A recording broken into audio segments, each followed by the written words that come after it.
operations, illness, and so on and so on. When you talk about being hurt, or you talk about psychological hurts,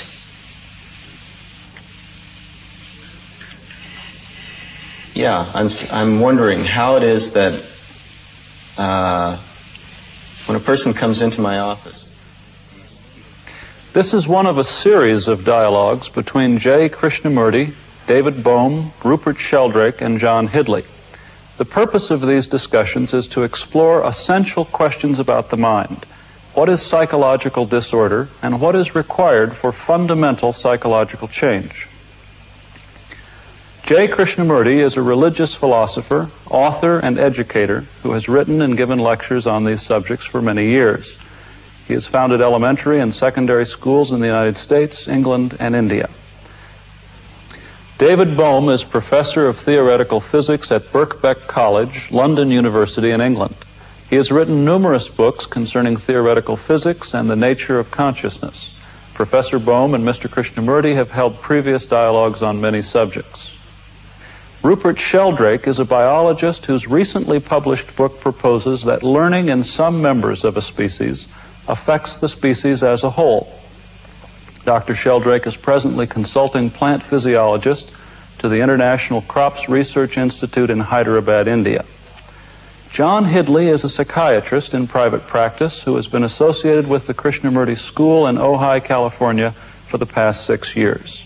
In the first dialogue, the nature of the self was discussed, its relationship to suffering, to society, and to religion. Questions raised were, can one discover or learn about these relationships, and is the need for psychological security the root of the problem? Today's discussion continues with these questions. We talked yesterday, we started with the question of the origin and nature of psychological disorder.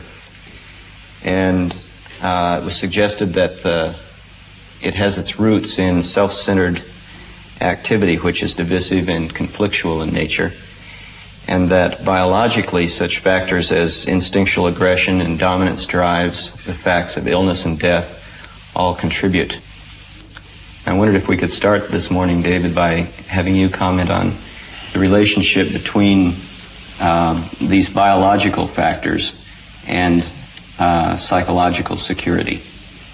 Yes, well, biologically, if you begin with the animal, you have all sorts of things like fear and anger and aggression, and they're fairly simple. They exist for a short period while the effect is there, and then they generally disappear, leaving little trace. There may be a few cases in the higher animals where there's some memory, but it's in man that the memory becomes very significant.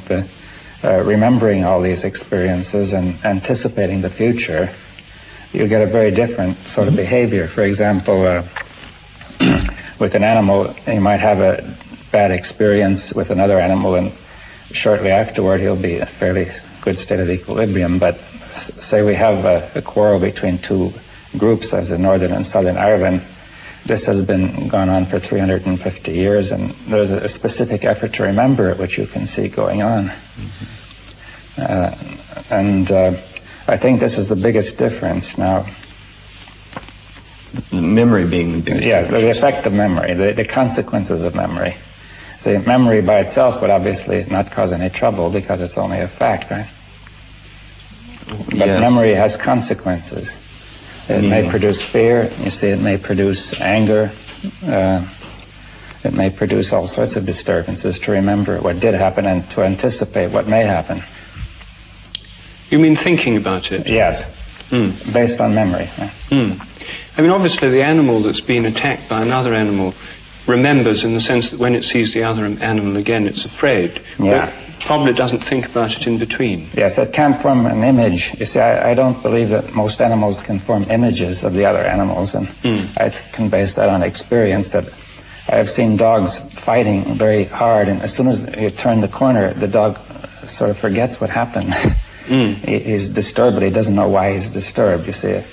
Now, if he could remember it, the other dog, after he turned the corner, he could continue this struggle over territory indefinitely. So the point about territory is the animal maintains it in a certain limited context. But man remembers it, and he maintains this territory indefinitely and wants to extend it, and so on, because of his thinking about it. So, sorry. No, please.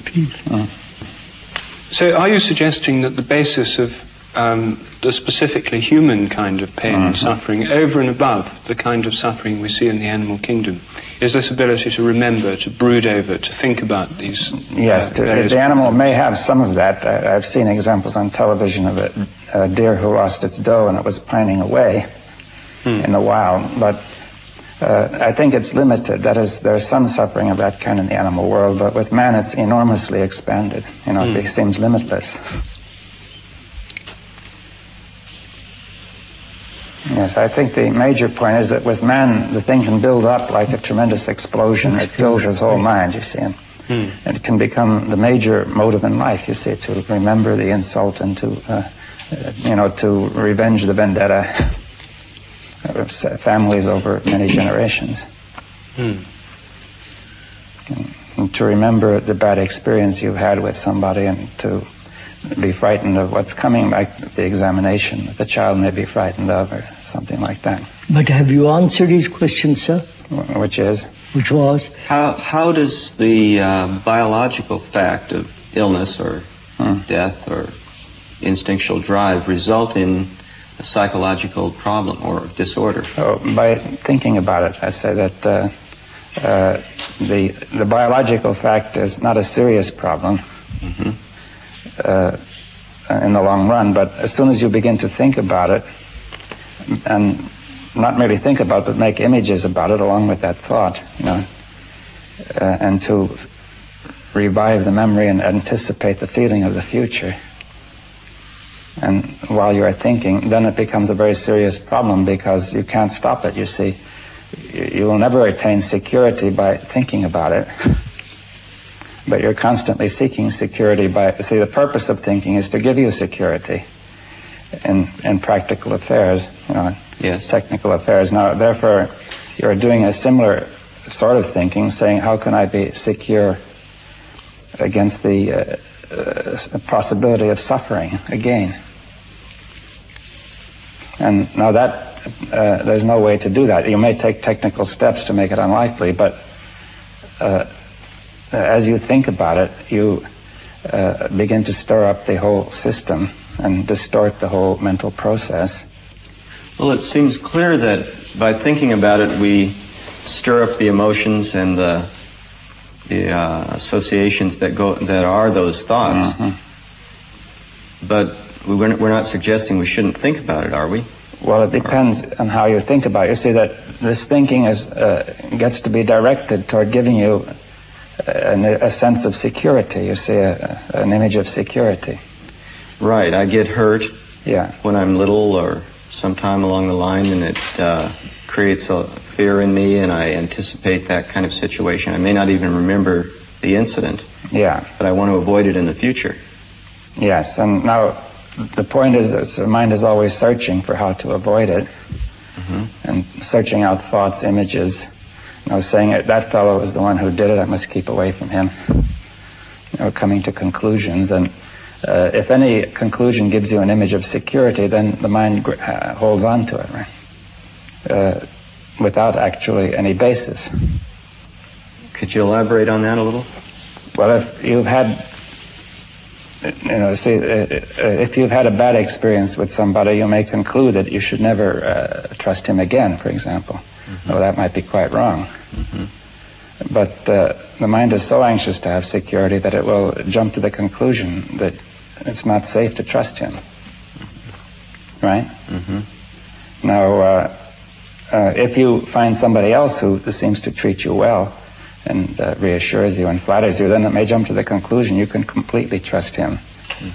Now, the mind is now looking for thoughts that will give it good feelings, you see, because the feelings of the memory are so disturbing to the whole system that the mind, its first function is to make the mind feel better rather than find out what is the fact. Okay, so we're saying that at this point the mind isn't interested in what's true, it's interested in getting secure. Yeah, it's so disturbed that it wants to come to order first, you see, and it's adopting a wrong way as I see it. The wrong way being? To think about it and try to find thoughts that will make it feel better. So you're saying the thoughts themselves are taking the, in some sense, taking the place of reality, that it's trying to get thoughts. The person is trying to get certain thoughts in his head that make him feel better. Yeah. And that's self-deception, you see. But what makes you think that the primary drive is for security? Oh, we discussed that yesterday, of course, but well, I wouldn't be sure that's the only primary drive, but it's obviously, for the animal, it's a very important drive to want security. Right? We also want pleasure, and I think that's another drive, which are closely related. But to come back to this question of security, in its limited forms, security is clearly one goal that we have. I mean, people like to have houses and have them secure, and cars and possessions and bank balances and that kind of thing. But there's this factor that comes in when you've got that. There are two things that come in. One is maybe the fear that you lose it, but the other is boredom with the whole thing and the craving for excitement and thrill. And this doesn't seem to fit within this model of this primary and central craving for security. Well, that's why I said it's only one of the drives, right? That there's also the drive toward pleasure, as an example, and much of what you said is included in the drive toward pleasure, right? Well, I'm not so sure. Excitement is pleasurable. I mean, people hope for pleasure and excitement rather than pain, as a rule. But don't you think there's a pleasure in itself in curiosity, and there's a sense of freedom and discovery that you can get from certain kinds of exploration, which is neither just straightforward pleasure, it's not a repetitive kind of pleasure, nor is it security. Yes, well, I didn't want to say that all our drives are caught in this thing. You see, I said that if you think about them and base them on memory, then they're going to get caught in this problem. Now, there may be a natural, free interest in things, which could be enjoyable, and that need not be a problem, right? But if you were to become dependent on it and think about it and say, if I don't have it, I become very unhappy, then it would be a similar problem. But could we go into the question, what is security? What does that word convey? Apart from physical security. I would have said invulnerability. Not to be hurt. Not to be hurtable. Not to be able to be hurt. Not to be able to be hurt, and not to hurt. Physically, we are all hurt, some one way or another. Operations, illness, and so on and so on. When you talk about being hurt, or you talk about psychological hurts,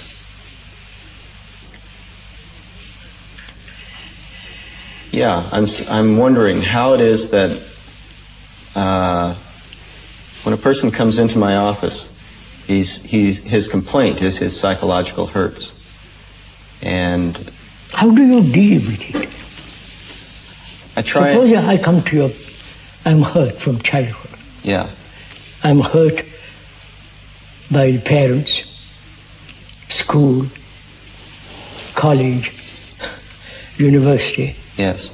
When I get married, she says something, I'm hurt. Yes. So this whole living process seems to be a series of hurts. It seems to build up a structure of self that is hurt. Yes. And a perception of reality that is inflicting hurt. Now, how do you deal with it? I try to help you see that that's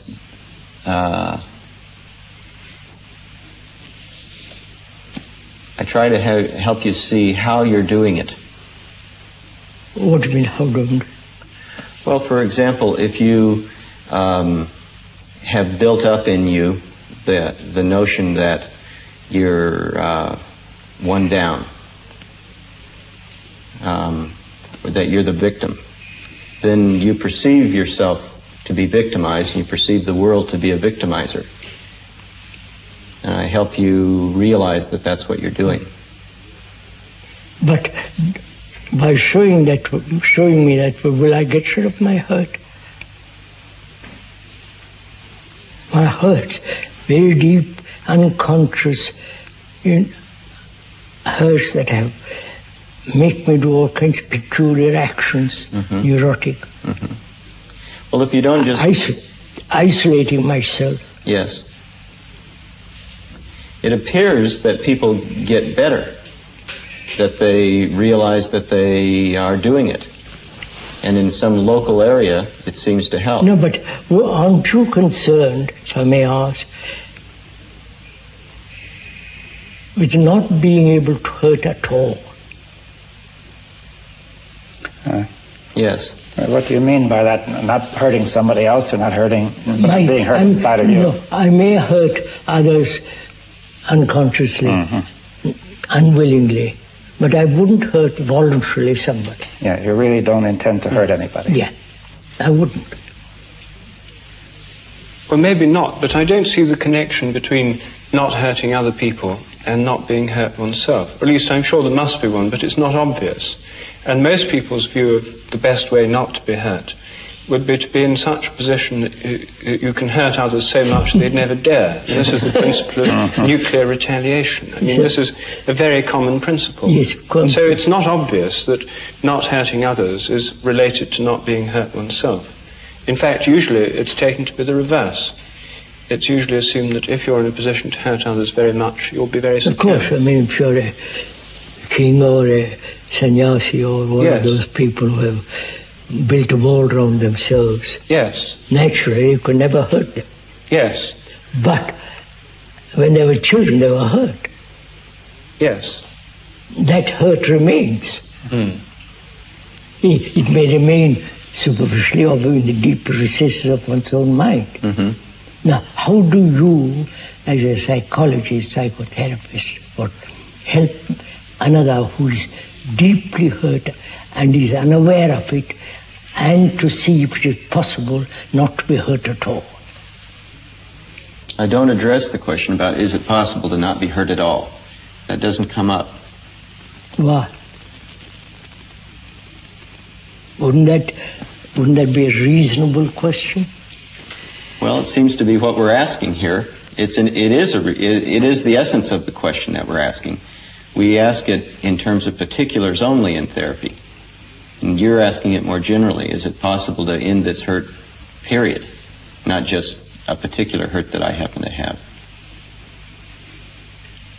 So how should we proceed? Well, it would seem that the structure that makes hurt possible is what we have to get at. What makes hurt possible in the first place, not this hurt or that hurt. Well, I think that's fairly simple. Why am I hurt? Because you say something to me which is not pleasant. Well, why should that hurt you? Because I have an image about myself as being a great man. You come along and tell me, don't be an ass, and I get hurt. What is it that's being hurt there? There, the image which I have about myself. I'm a great cook, a great scientist, a great carpenter, whatever you will. I've got that picture in myself, and you come along and put a pin into it. And that gets hurt. The image gets hurt. The image is me. Well, I feel that will not be terribly clear to many people. I mean, how can I be an image? You see, many people will ask, you see, how can an image get hurt? Because if an image is nothing at all, why does it hurt? Because I've invested in that image a lot of feeling. Yes. A lot of ideas, emotions, reactions. All that is me. That's my image. It doesn't look like an image to me, though. It looks like something real. That of course, for most people is very real. Yeah. But that is me. The reality of that image is me. Yes. Well, can we get clear that it's an image and not real? Image is never real. Symbol is never real. You're saying that I'm just a symbol. Perhaps. That's a big step.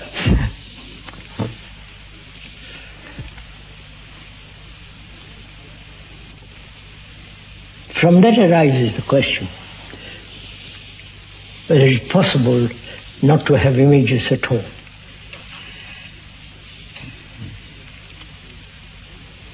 Well, wait a minute. I don't think we've clearly established that that I am an image. Let's go into it. I mean, it's not entirely clear. I mean, it's obvious that to some extent one is an image, that I have a feeling about myself and so on. It's not entirely clear that this is entirely unjustified. You see, certain aspects of it may be exaggerated, certain aspects may be unrealistic. But, you see, one approach would be, well, we've got to shave off these unrealistic aspects, pare it down to a sort of reasonable size, and then that which remains would be the real thing. So are you raising the question, what am I? Well, I suppose so, yes. Yes, basically. What are you? What is each one of us? What is a human being? That's a question that involves it. Yes, it seems unavoidable. Yes. What am I? I am the form, the physical form, the name, the result of all education. Your experience. My experiences, my beliefs, my ideals, principles, the incidents that have marked me. The structures you've built up that are how you function, your skills. My fears, my activities, whether they are limited or my so-called affection, my gods, my country, my language, fears, pleasures, suffering, all that's me. Yes. That's my consciousness. And your unconscious. I mean, that's my whole content of me. Okay. But there's still that feeling of actuality that me is there. You see, I mean, you may say, you could reasonably argue that that's all there is to me, but when something happens, there's the feeling of its actual presence at that moment. I don't quite follow. Well, you see, if somebody reacts to being hurt or angry, he feels at that moment that there's more than that. You see, that there's something deep inside which has been hurt, right? I don't quite see what is. My image can be such deep. That's my image at all levels. Yes, So I have an image about myself, suppose, that I'm a great poet, or a great painter, or a great writer. Apart from that image, as a writer, I have other images about myself. I have an image about my wife, and she has an image about me. There are so many images I've built around myself. And the image about myself also. Yes. So I'm a bundle of images. Yes, I understand. Partial. Yes, that you're saying that there's nothing but this bundle of images. Of course. But this will, the question is, how are we to see this as an actual fact? You see, that is... But wait a minute, there is something about this bundle of images. I mean, I'm sitting right here now, seeing you and all the rest of it. Now, I have the feeling that there's a center of action or center of consciousness which is within my body and associated with it, which has a center, and it's not you, and it's not you, it's not David, it's me. And associated with this center of action, my body, sitting here, is a whole lot of memories and experiences, and without those memories I wouldn't be able to speak, to talk, to recognize anything, and so on. So there seems to be some substance to this image of myself. I mean, there may be false images associated with it, but there seems to be a reality which I feel as I sit here. So it's not entirely illusory. Are you saying that you are totally, basically different from the three of us? Well, I'm in a different place and I have a different body. Of course. And in that sense, I'm different. Of course, I admit that. I mean, you're tall, I'm short, or I'm brown, yes. You're black, or you're white, or you're pink, or whatever it is. Now, at another level, I'm not basically different in the sense that we can all speak the same language and communicate, so there's something in common. Yes. And at a purely physical level, all of us have a lot in common with each other, the same kinds of enzymes, chemicals, and so on. And those indeed, hydrogen atoms, oxygen atoms, we have in common with everything else. Yeah. Now, is your consciousness different from the rest? Conscious, not bodily responses, bodily reactions, bodily conditioning. Is your consciousness, your beliefs, your fears, your anxieties, depressions, faith, all that? Well, I would say that many of the contents of my consciousness, or many of the beliefs, desires, etc., I have, other people also have.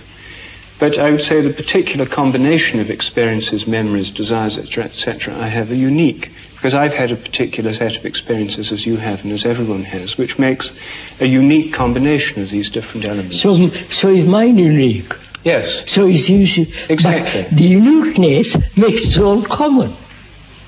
It's no longer unique. That's a paradox. It's not immediately clear. Why isn't it clear? I mean, everybody's unique, right? Yes, we're all unique. I question that. But we're not unique in the same way. Otherwise, the word unique becomes meaningless.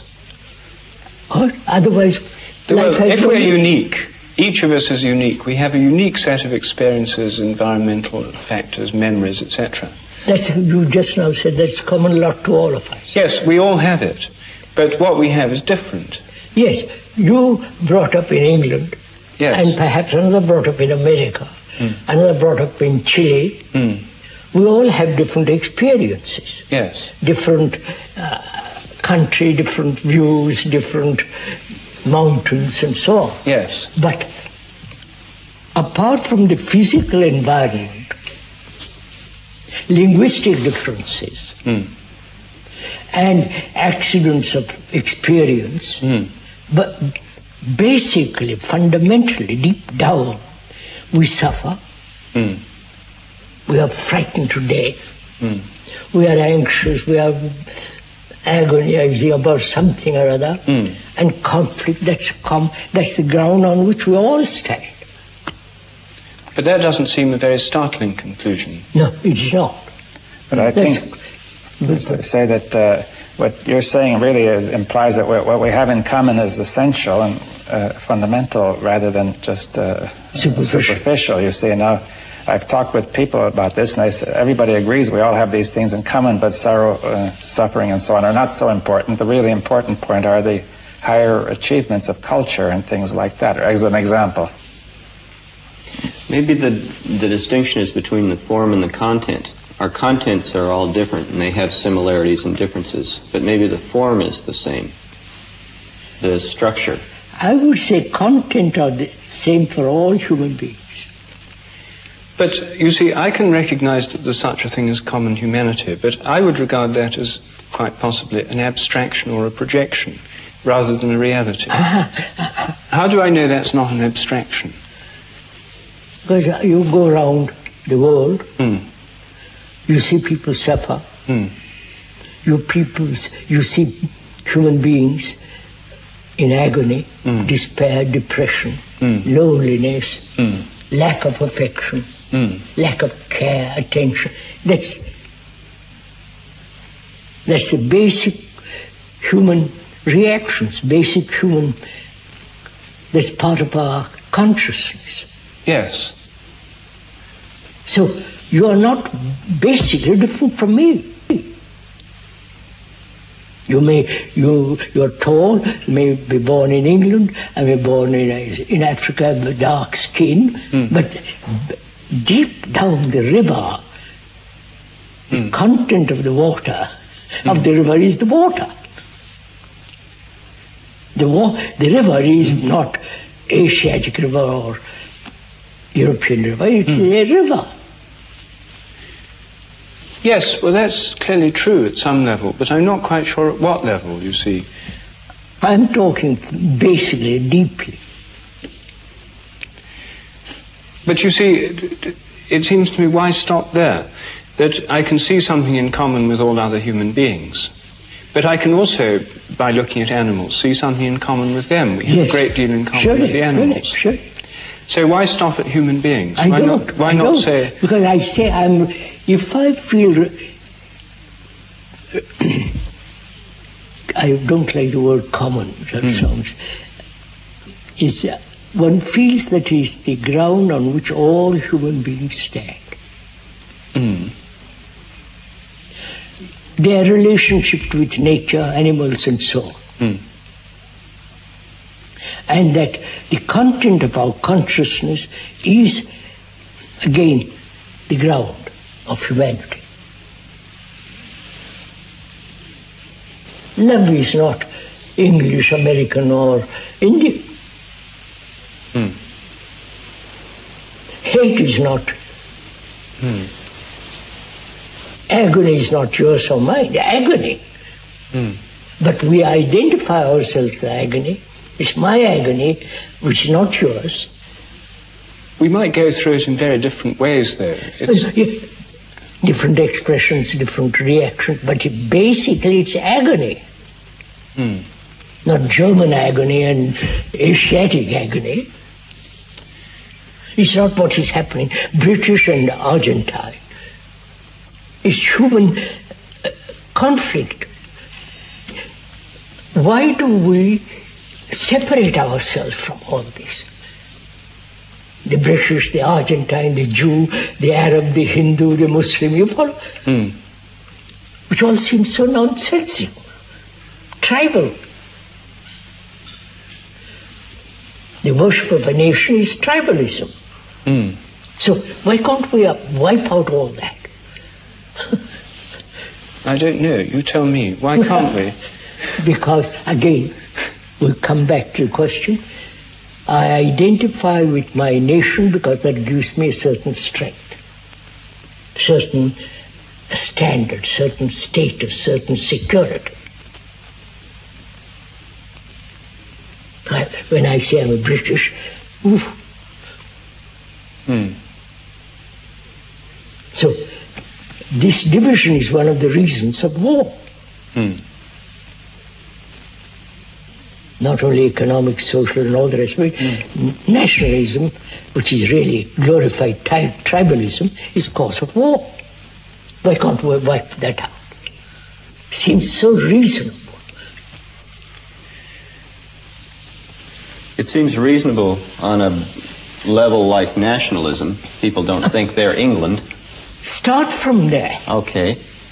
But then I have a patient, and he does think that he's married. And He's that American. and that he's married, and that it's his wife. Yes. And that... Of course he's wife. Well, So isn't what? that the same action that you're talking about? No. So, just let's go into slowly. Okay. Why do I want to identify myself with something greater? Because I'm not Like sufficient. nationalism, like God, I don't feel sufficient. which means what? Insecure. Insecure, Anxious. insufficient, Yes. lonely, Yes. isolated. Uh-huh. I've built a wall around myself. Yeah. So all this is making me desperately lonely. And out of that conscious or unconscious loneliness, I identify with God, with nation, with Mussolini, doesn't matter, Hitler, or any religious teacher. Okay, or I get married, I have a job, I make a place for myself. Yes. And that's all also identification. Yes. Why do we want to identify with something? No, basic question is why do we want roots? To belong. To belong. Which is also implied to become. Yes. So this whole process of becoming. From childhood, I'm asked to become. From the priest to the bishop, bishop to the cardinal, cardinal to the pope. In the business world it is the same. In the spiritual world it is the same. I am this, but I must become that. Okay, what I am is not sufficient. Why do we want to become? What is it that's becoming? I don't know. Sorry. Well, and the obvious reason for wanting to become is a feeling of insufficiency, inadequacy in the state that we are. And one of the reasons for this is that we live in an imperfect world. Our relations with other people are imperfect. We're not content for a variety of reasons with the way we are. So the way out of that seems to be to become something else. Yeah, so why not? You see, that means escaping from what is. Yes, but it may seem that what is something we have a need to escape from, because there's something wrong with it. So why not, all right, take the usual experience. I'm violent. And I have invented non-violence. Right? And I'm trying to become that. And I'll take years to become that. In the meantime, I'm violent. So I've never escaped from violence. Just an invention. Well, you're trying to escape from it. You may escape in the end. No, I don't want to escape. I want to understand the nature of violence, what's implied in it, whether it's possible to live a life without any sense of violence. But what you're suggesting is a more effective method of escaping. You're not suggesting an abandoning of the idea of escaping. You're suggesting that the normal way of escaping, trying to become non-violent, is one way of doing it which doesn't work. Whereas if you do another method, where you actually look at the violence in a different way, you can become non-violent. Escaping. Well, you're changing then. No, I am violent. Yes. I want to see what's the nature of violence, how it arises. But for what purpose? To see whether it's possible to be free of it completely. But isn't that a kind of escape from it? Being free of something is not an escape. Why not? Avoidance, running away, fly away from what is an escape. But to say, look, this is what I am, let's look at it. Let's observe what its content is. That's not escape. Oh, I see. The distinction you're making is that if you run away, an escape in the normal sense is running away from something, like escaping from prison or one's parents or whatever. Yes. But they still remain there. What you're saying is that to escape, rather than escaping from violence, which leaves violence intact and still there, and you try and distance yourself from it, you try to dissolve violence or abolish it. Yeah, dissolve. Yes. Not abolish it, dissolve. All right. So this is different from escape because you're trying to dissolve the thing rather than run away from it. Yeah. Yes. So running away is everybody runs away. Well, it usually works to a limited extent. No, it's like running away from my agony by going to football. I come back home, it's there. I don't want to go to watch football, but I want to see what violence is and see if it is possible to completely be free of it. If I'm in a very unpleasant society and I can escape from it by defecting or leaving it and going to another one. And so this does, in fact, mean that I escape to some extent. So these are always partial answers and they're partially effective.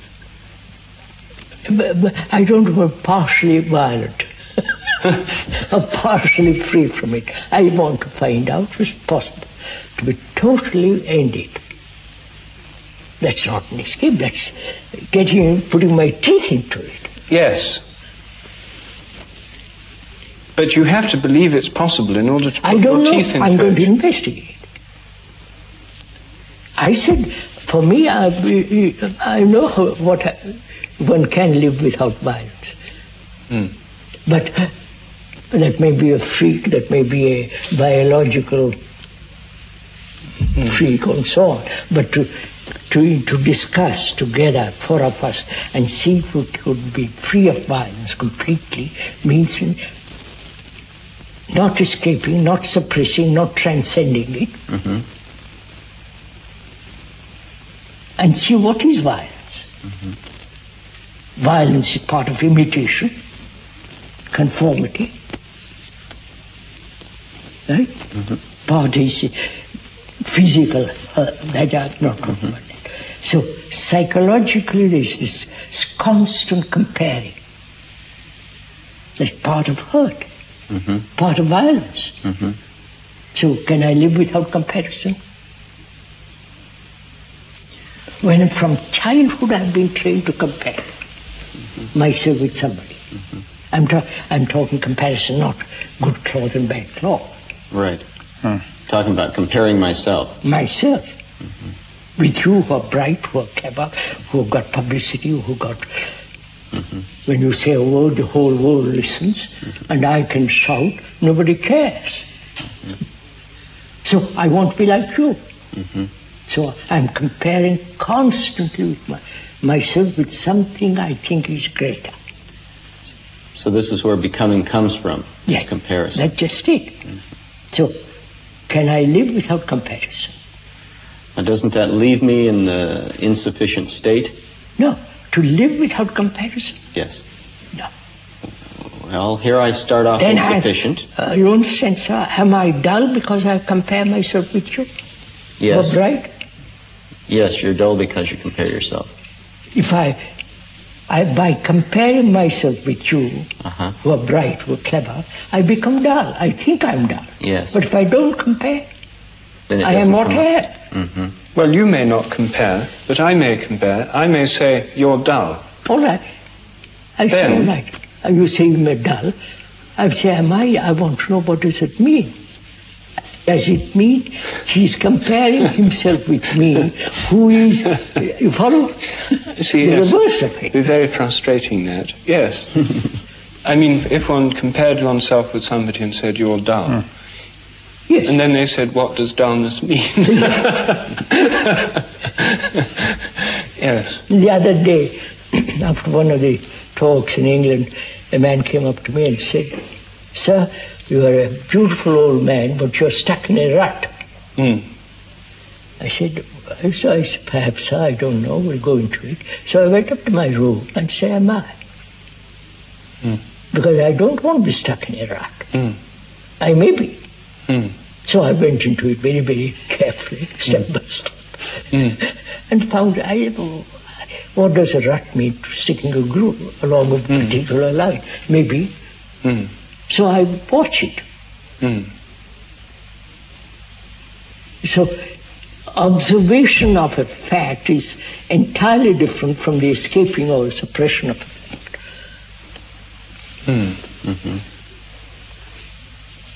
So he says you're stuck in a rut and you observe it, you don't compare. I don't know what. Am I in a rut? I look. I'm stuck in a rut because I speak English. I speak Italian and French. All right, that's not rust. Am I psychologically, inwardly caught in a groove? Like a tram car. Just motivated by something and not understanding it. Yeah. No, Driven am I? by. I don't know. Yes. I'm going to find out. I'm going to watch. I'm going to be terribly attentive, sensitive, alert. Now this requires that you not react in the first place by saying, no, that's horrible, I couldn't possibly be stuck in a rut. I wouldn't. Yeah. You may be telling the truth. Well, But then to what- not have that reaction, excuse me, Sorry, go on. to not have that reaction, you can't have that self there that says, I'm not the type of person that's stuck in ruts. I don't know. So, is there a learning about oneself which is not, this is something else I mustn't go into it, which is not constant accumulation about myself?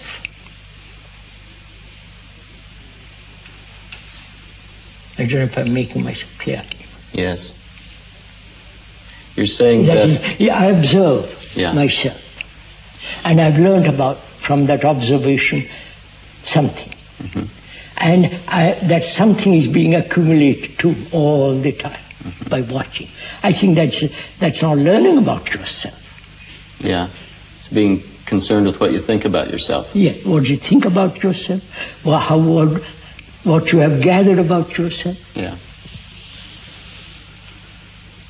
It's like a river that's flowing. You have to follow it. Uh-huh. I mean, that leads somewhere else. Let's get back to... Well, no, maybe this is part of the question we're asking, because we start with, how does this disorder occur? And yes, so you let's say stick to that. it occurs because I have the image of myself as someone who knows he's not stuck in a rut. I don't like to think that I'm stuck in a rut. And somebody says, yes, you are. But you may be. Yes. I have to be open to looking to see. Yeah, to observe. Uh-huh. But then what about this approach? Somebody says I'm stuck in a rut. I look at myself and think, yes, I am stuck in a rut. And then I can respond by saying, well, what's wrong with that? Everyone's stuck in a rut. That means you're just blind. No, you accept the fact, but then you think, well, why should I do anything about it? Well, what's wrong with that as an approach? Like a man stuck as a Hindu. He's stuck. He's then contributing to war.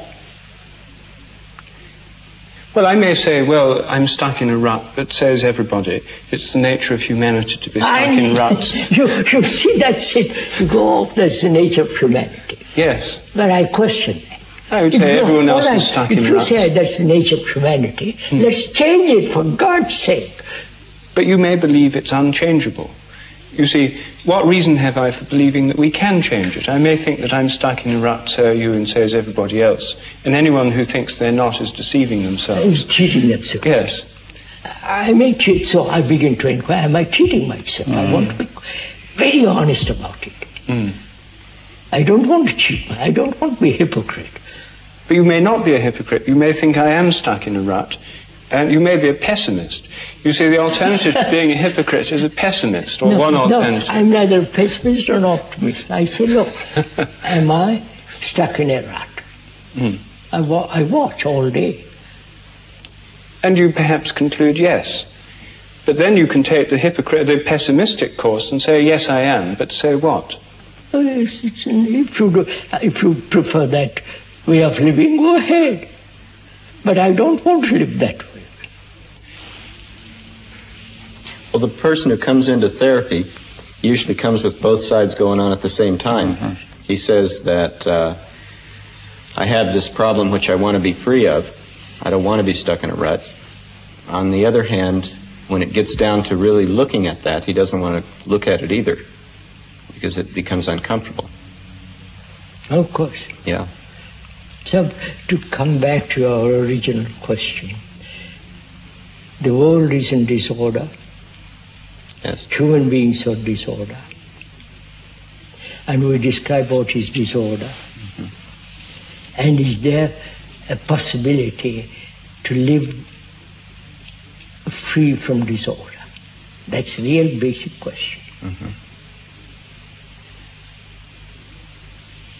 We said as long as there is this divisive process of life, I'm a Hindu, you're an Arab, I'm a Buddhist, you're a Muslim, I'm British, you're Argentine, and so on, there must be conflict, war. My son is going to be killed. For what? Or as long as I identify on a personal level with my job or with my family or so on, there will be pain. Of course. It's the same process. So, is it possible to have, without identification, responsibility? If I'm not identified, will I even go to work? Yeah, but I'm responsible for the lady whom I married. Responsible in the sense that I have to look after her, care for her, or she has to care for her. It's a responsibility means order.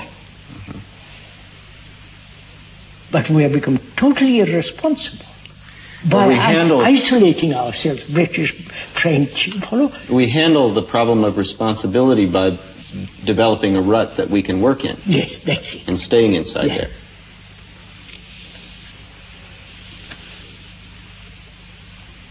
If I recognize, see the fact that responsibility is order, I'm responsible to keep this house clean. And you are, but as we all live in this earth, it's our earth, not British earth and French earth and German earth. It's our earth to live on. And we have divided ourselves. Because in this division we think there's security. There's stability and security. Security, which is no security at all. Well, it isn't clear. We got to go slow, because I think that my job is security. I think that my family is security. You may lose it. Like, that problem keeps coming up. Unemployment in America and England. There are 3 million people unemployed in England. Well, maybe I could get by without my job, but I need to think that I have some self-respect. I need to... What do you mean self-respect? Well, what I'm trying to say is that there's some place at which I put an identification. Why should I want to identify with anything, sir, that makes immediate isolation? For stability's sake. Does isolation bring about stability? It gives one a sense of something hard and firm. Yeah. Does it? Has it?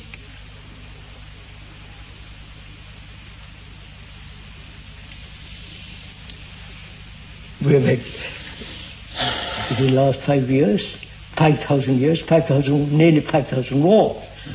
Is that stability? No. Why don't we, well, I won't go to all that. What's wrong with us? Well, why don't we see this then? You're saying that the root of the problem is that I continue to identify with one thing after another. If one doesn't work, I just find something else. I don't stop identifying. Yes, sir, which breeds isolation. But in your example about the person that's stuck in a rut, you say, I don't have to identify. I can just step back and look at this thing and see if it's true. Yes. So you're suggesting that there is something that is not identified, something that's free to look. Now, this leads to something else. Why do I want to identify myself? Probably, basically, the desire to be secure, to be safe, to be protected, and that sense of gives me strength. Strength and purpose, direction. It gives me strength. Yeah. But this is a biological fact, Yes, and it's sir, not merely an illusion. And if we, again, to come back to the animal kingdom, we see it there. Deer go around in flocks, birds have flocks, bees have hives, and they're identified with the hive in which they work. But the bees don't kill themselves. Species don't kill themselves. Well, they kill each other. They kill other bees that invade their hive. They don't commit suicide. They kill other ones. But we are. Well, yes and no. I mean, bees do fight other bees. Of course, that come I know into the that. hive. I've raised bees, I know. So there is, we see even in the animal kingdom, this identification with the group in the social animals. Yes, there are many social just animals. Just a minute. And we're social. Agree. Are we, by identifying ourselves with India or China or Germany, is that giving us security? To a limited extent it is. And by identifying ourselves with our families does, because this whole question of responsibility seems closely linked to it. If I identify myself with my family, feel duties and so on towards them, protect if my sister's insulted, I rush to her defense and make a big fuss about it, and threaten, if not actually kill, the people who insult her. We have no sisters.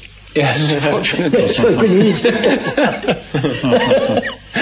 So, if I protect members of my family and defend them, rush to their defense, so an insult to them or an attack to them is an insult to me, so I rush to their defense.